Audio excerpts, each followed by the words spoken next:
നമസ്കാരം. ഉണക്കമീൻ ക്യാൻസർ ഉണ്ടാക്കുന്നു. ഈ ഒരു ക്യാപ്ഷനോട് കൂടി ഉള്ള ഒരു വീഡിയോ ഞാൻ കണ്ടു. വീഡിയോ പോസ്റ്റ് ചെയ്തിരിക്കുന്നത് നമ്മുടെ പ്രിയപ്പെട്ട ഡോക്ടർ ജോജോ ബി ജോസഫാണ്. അദ്ദേഹം നിങ്ങൾക്കറിയാം, കാരിത്താസ് ആശുപത്രിയിലെ ഒരു ക്യാൻസർ രോഗ ചികിത്സകനാണ്. അപ്പോൾ അദ്ദേഹം ക്യാൻസർ രോഗം ചികിത്സിക്കുന്ന ആളായതുകൊണ്ട് ഉണക്കമീൻ ക്യാൻസർ ഉണ്ടാക്കുമോ എന്ന വിഷയത്തിൽ ആധികാരികമായിട്ട് ഒരു എക്സ്പ്ലനേഷൻ നൽകാൻ അദ്ദേഹത്തിന് സാധിക്കും എന്നതുകൊണ്ടാകണം അദ്ദേഹം അങ്ങനെ ഒരു വീഡിയോ ചെയ്തത്. ആ വീഡിയോ നിങ്ങൾ അദ്ദേഹത്തിൻ്റെ പേജിൽ പോയി കാണുക. ഞാനിവിടെ അത് കാണിക്കുന്നില്ല. അദ്ദേഹം ആ വീഡിയോയിൽ പറഞ്ഞിരിക്കുന്നത് ഉണക്കമീൻ സേഫാണ്, ഉണക്കമീൻ ക്യാൻസർ ഉണ്ടാക്കില്ല എന്നാണ്. അദ്ദേഹം പറഞ്ഞത് ശരിയാണോ തെറ്റാണോ? അദ്ദേഹം പറഞ്ഞത് 100% ശരിയാണ്, ഒപ്പം 100% തെറ്റുമാണ്. ഒരേ കാര്യത്തിന് എങ്ങനെയാണ് ഇത്തരത്തിൽ പരസ്പര വിരുദ്ധങ്ങളായിട്ടുള്ള രണ്ട് മറുപടികൾ ചേരുക എന്ന് നിങ്ങൾ ചിന്തിച്ചേക്കും. അത് ഞാൻ വിശദീകരിക്കാം. അദ്ദേഹം പറഞ്ഞത് ശരിയാകുന്നത് എങ്ങനെയാണ് എന്ന് ചോദിച്ചാൽ, പഴയ കാലത്ത് മീൻ ഉണക്കിയിരുന്നത് എങ്ങനെയാണ്, എപ്പോഴാണ്? പണ്ട് കടലിൽ നിന്ന് മീൻ പിടിച്ചു കഴിഞ്ഞാൽ അത് പിടിക്കുന്ന ദിവസം തന്നെ വിറ്റ് തീർക്കണമായിരുന്നു. പരമാവധി ഒരു ദിവസം കൂടിയൊക്കെ സൂക്ഷിച്ചു വെക്കാനുള്ള സംവിധാനമേ അന്നത്തെ കാലത്തുള്ളൂ. മാത്രമല്ല, നമ്മുടെ നാട്ടുകാരും പഴകിയ മീൻ വാങ്ങില്ല.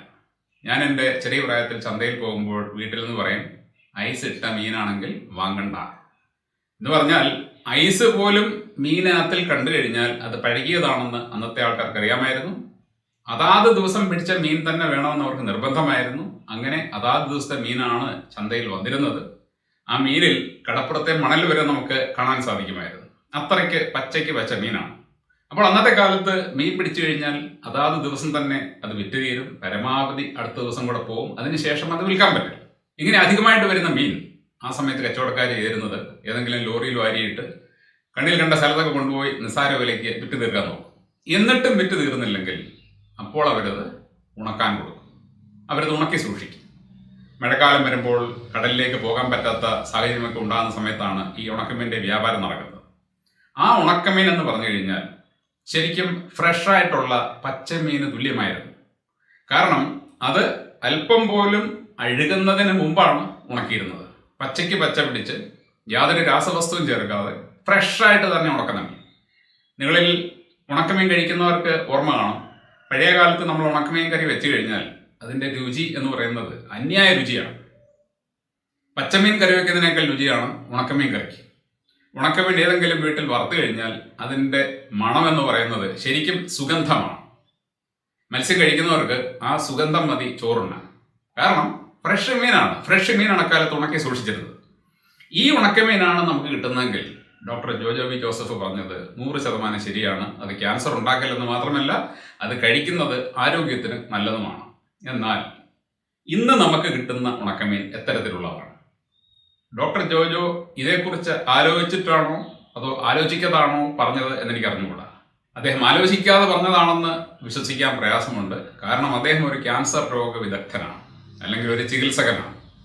അദ്ദേഹത്തിൻ്റെ തൊഴിൽ അധിഷ്ഠിതമായിരിക്കുന്നത് ക്യാൻസർ രോഗത്തിലാണ്. ഈ രാജ്യത്ത് ഒരൊറ്റ ക്യാൻസർ രോഗി പോലും ഇല്ലെങ്കിൽ ഡോക്ടർ ജോജോ ജോസഫ് എന്ത് ചെയ്യും? അദ്ദേഹത്തിന് ചികിത്സിക്കാൻ രോഗികളില്ലാതെ പോകും.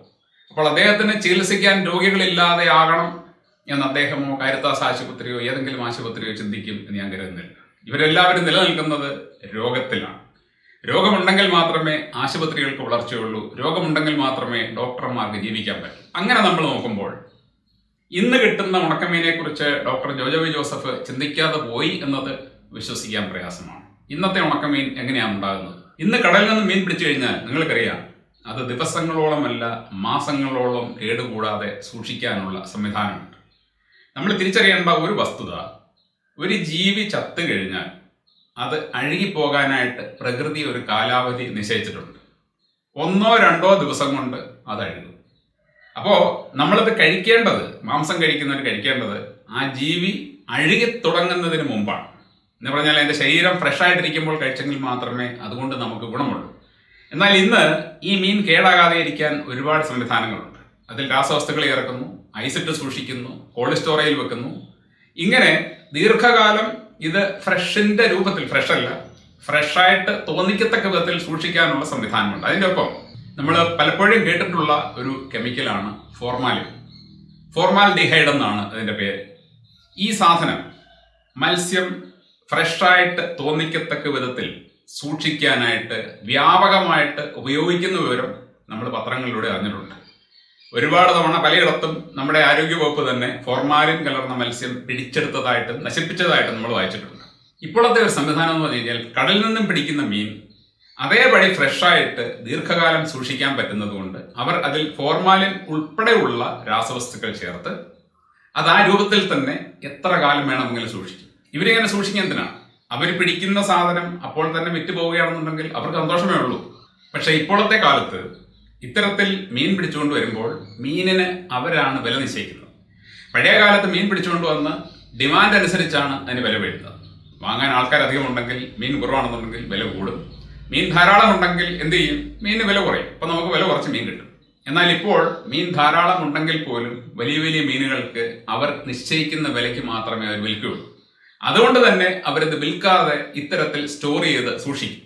ഇങ്ങനെ സൂക്ഷിക്കാൻ വേണ്ടി കെമിക്കൽസിന്റെ ആവശ്യം ഉണ്ട്. ഇങ്ങനെ സൂക്ഷിച്ചു വെക്കുന്ന മീൻ അവർക്ക് എത്ര നാൾ വേണമെങ്കിലും സൂക്ഷിക്കാം. പക്ഷേ കെമിക്കൽ ചേർത്താലും നമ്മൾ കോൾഡ് സ്റ്റോറേജിൽ വെച്ചാലും ഒക്കെ തന്നെ ഇതിനെല്ലാം ഒരു ലിമിറ്റ് ഉണ്ട്. ഒരു പർട്ടിക്കുലർ സമയം കഴിയുമ്പോൾ ഈ മീൻ അഴുകുമെന്ന് പറഞ്ഞു കഴിഞ്ഞാൽ ഇവർക്കിത് പുറത്തെടുത്ത് വെച്ചെങ്കിലും വിൽക്കാൻ പറ്റും. അന്തരീക്ഷ താപത്തിൽ ശരിയായ രീതിയിൽ ഇരുന്നെങ്കിൽ മാത്രമേ ആൾക്കാർ വാങ്ങിക്കൊണ്ട് പോവുകയുള്ളൂ. എന്നാൽ ഈ മീൻ പരമാവധി സൂക്ഷിച്ച് അത് അഴുകലിന്റെ പക്കൽ എത്തിക്കഴിഞ്ഞാൽ പിന്നീട് അവരത് വിൽക്കാനായിട്ട് പുറത്തു കൊണ്ട് വെച്ച് കഴിഞ്ഞാൽ അത് അവിടെ ഇരുന്ന് തന്നെ അഴുകാൻ തുടങ്ങും. അത് വിൽക്കാൻ പറ്റില്ല. അപ്പോൾ അത്തരത്തിലുള്ള ഒരു സാഹചര്യം വരുന്നത് വരെ ഇവരിത് കൂടിയ വിലയ്ക്ക് വിൽക്കാനായിട്ട് സൂക്ഷിച്ചു വെക്കും. എന്നിട്ടും വിൽക്കാൻ പറ്റാതെ വരുമ്പോഴാണ് ഇത് ഉണക്കാനായിട്ട് കൊടുക്കുന്നത്. ഇത്തരത്തിൽ ഉണങ്ങിയ മീൻ നിങ്ങൾ വാങ്ങി ഉപയോഗിക്കുമ്പോൾ നിങ്ങൾക്കറിയാം ആ മീനിന് പണ്ടുണ്ടായിരുന്ന ഉണക്കമീനിന്റെ രുചിയില്ല, സുഗന്ധമില്ല, ഒരു വൃത്തികെട്ട സ്മെല്ലാണ് ഇത് കറി വെക്കുമ്പോൾ വരുന്നത്. ഇത്തരത്തിലുള്ള മീനുകൾ തമിഴ്നാട്ടിൽ നിന്നും വരുന്നത് ധാരാളം കെമിക്കലുകൾ ചേർത്താണ് എന്ന് ഞാൻ കേട്ടിട്ടുണ്ട്. അത് കെമിക്കലുകളിൽ മുക്കിയാണ് അവർ ഉണക്കുന്നത്. കാരണം എന്ന് പറഞ്ഞാൽ അത്രയേറെ അഴുകിയ മീനാണ്. ഒരു കാരണവശാലും ശരി വാങ്ങുന്ന ആൾക്കാർ അറിയാതിരിക്കാൻ വേണ്ടി ഉപയോഗിക്കാവുന്ന കെമിക്കൽസ് എല്ലാം ചേർത്താണ് നമ്മുടെ നാട്ടിലേക്ക് വരുന്നത്. നമ്മുടെ ആരോഗ്യവകുപ്പ് ഇടയ്ക്കും പിടയ്ക്കും ചില കച്ചവടക്കാരെ പിടിച്ച് ഫൈനൊക്കെ കൊടുക്കുന്നുണ്ടെങ്കിലും ഫോർമാലിൻ കലർന്ന മത്സ്യം നശിപ്പിച്ച് കളയുന്നുണ്ടെങ്കിലും ശക്തമായിട്ടുള്ള ഒരു നടപടി അവരുടെ ഭാഗത്തു നിന്നും ഇതിനെതിരെ ഉണ്ടാകുന്നില്ല. മനുഷ്യരെ കഴിക്കുന്ന ഭക്ഷ്യവസ്തു വിഷം കലർന്നാണെങ്കിൽ അത്തരം വിഷം കലർത്തുന്ന ആൾക്കാരെ കണ്ടെത്തി അവർക്ക് കഠിനമായിട്ടുള്ള ശിക്ഷ കൊടുക്കേണ്ട ആരോഗ്യവകുപ്പ് സത്യം പറഞ്ഞാൽ കൂടുതലായിട്ടും ശ്രദ്ധ കേന്ദ്രീകരിക്കുന്നത് ആശുപത്രികൾക്ക് കൂടുതൽ എങ്ങനെ ബിസിനസ് കിട്ടും, ആശുപത്രികളെയും ഡോക്ടർമാരെയും എങ്ങനെ സംരക്ഷിക്കാം മുതലായ കാര്യങ്ങൾക്കാണ്. അപ്പോൾ നമ്മുടെ ആരോഗ്യത്തിലൊന്നും ആരോഗ്യവകുപ്പിന് വലിയ താല്പര്യമൊന്നുമില്ല. അപ്പോൾ നമ്മൾ ഇത്തരത്തിൽ ഉണങ്ങി വന്ന മീൻ, അതായത് ദീർഘകാലം കേടാകാതെ ഇരിക്കാൻ വേണ്ടി ഫോർമാലിൻ പോലെയുള്ള കെമിക്കൽസ് ഒക്കെ ചേർത്ത് അവസാനം അഴുകലിന്റെ വക്കലെത്തുമ്പോൾ എടുത്ത് ഉണക്കി നമ്മുടെ മുമ്പിലേക്ക് വരുന്ന മീനാണ് നമ്മൾ കഴിക്കുന്നതെങ്കിൽ international agency for research on cancer formalin എന്ന് പറയുന്ന രാസവസ്തുവിനെ കാറ്റഗറൈസ് ചെയ്തിരിക്കുന്നത് ഗ്രൂപ്പ് 1 ഹ്യൂമൻ കാർസിനോജൻ ആയിട്ടാണ്. അതായത് 100% മനുഷ്യരിൽ ക്യാൻസർ ഉണ്ടാക്കുന്ന വസ്തു. അപ്പോൾ നിങ്ങളും ചിന്തിച്ചു നോക്കണം, ഇന്നത്തെ കാലത്ത് നമ്മുടെ മുമ്പിലേക്ക് വരുന്ന ഉണക്കമീനെ നമുക്ക് എങ്ങനെ വിശ്വസിച്ച് ഉപയോഗിക്കാൻ പറ്റും?